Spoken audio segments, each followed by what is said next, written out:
și mămică pentru prima dată.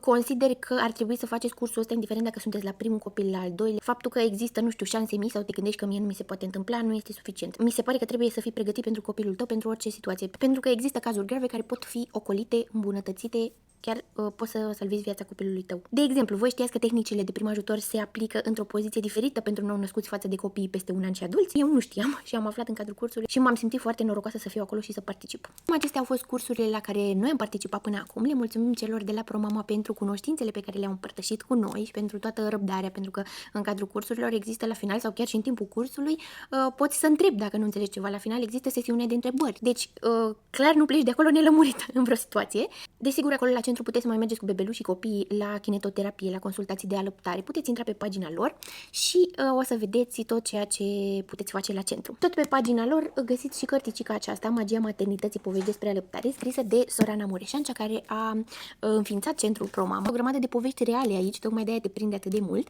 despre mămici și diferitele lor situații și dificultăți prin care au trecut cu alăptarea și cum s-a finalizat așa fiecare povestioară. Chiar vă recomand și vouă să o citiți și, bineînțeles, să mergeți să faceți cursurile, pentru că este foarte important pentru voi și pentru bebele vostru. Ca de obicei, dacă mai aveți curiozități și întrebări, o să vă rog să mi le lăsați în comentarii. Pa!